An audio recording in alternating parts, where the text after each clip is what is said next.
Breaking news. Welcome to today's headlines.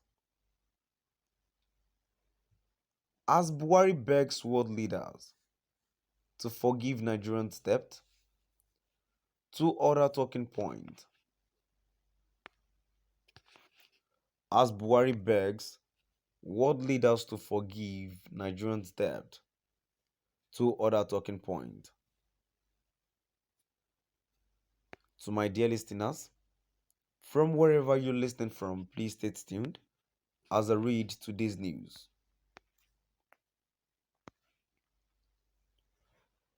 President Muhammadu Buhari last week begged world leaders to consider forgiving Nigerians' debt. We tracked two other stories from the seat of power, Aso Rock Villa within the week in review. 1. Call for debt forgiveness. On September 21, President Buhari lamented that developing countries were having issues with servicing their external debt and therefore appealed to world leaders to cancel the debt of countries roped in this challenge, Nigeria inclusive. Buhari made the call at the 77th session of the United Nations General Assembly UNGA 77 in New York, the United States of America. This equally calls for the need to address the burden of unsustainable external debt by a global commitment to the expansion and extension of the debt service suspension initiatives to countries facing fiscal and liquidity challenges, as well as outright cancellation for countries facing the most severe challenges, he said.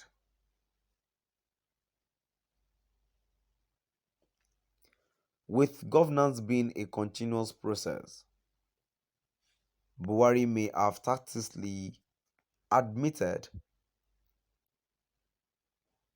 the debt crisis into which he has launched the country a big burden the next administration must carry. His call, therefore, serves as a warning to the dangers ahead, long after former President Olusegun Obasanjo had negotiated Nigeria out of the debt trap. What must not be denied by the Buhari administration is that Nigerians' financial woes cannot be divorced from the unproductive economic policies and outright mismanagement of the economy under his over 7-year leadership.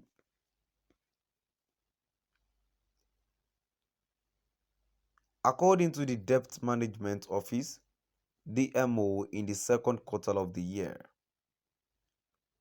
Nigeria's debt rose to $103.3 billion, mostly due to local borrowing to finance budget deficits.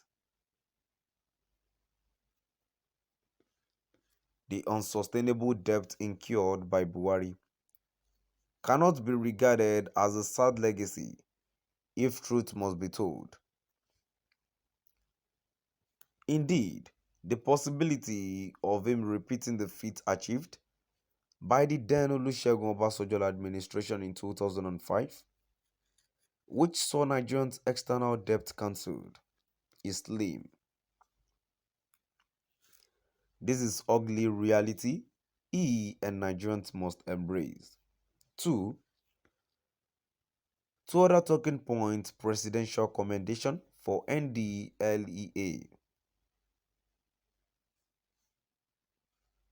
The presidency on September 20 praised the National Drug Law Enforcement Agency NDLEA for its seizure of a large consignment of cocaine worth $278.250 billion after raiding a major warehouse in a secluded estate in Ikorodu area of Lagos State. Buhari's special advisor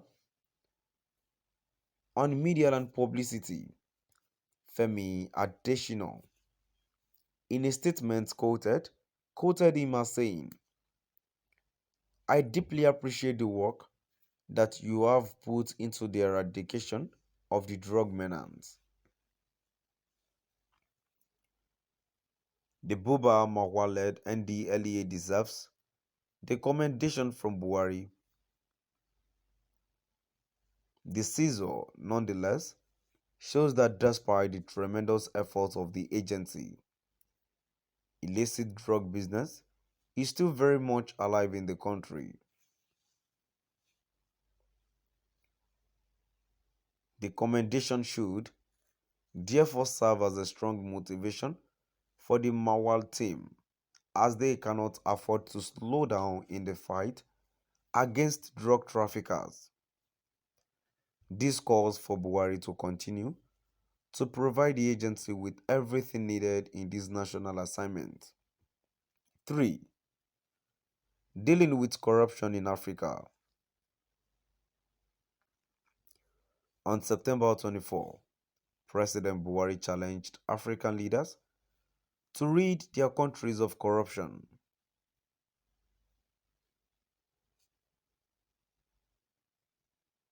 According to a statement issued by Adesina, he threw the challenge at high-level side event in New York, the United States. Buhari asserted, "Corruption has dwarfed our growth and tainted our nations and continent. Africa remains at the far end of the development index, and concerted efforts made in the last few years need to be sustained, deepened by good governance and accountability that are guided by the rule of law."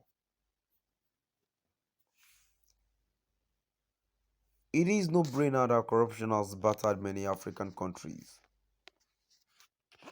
To my dear listeners, now I've come to the end of our today's news. Please do drop by at the comment section and let's know what your view is all about. Thank you for listening.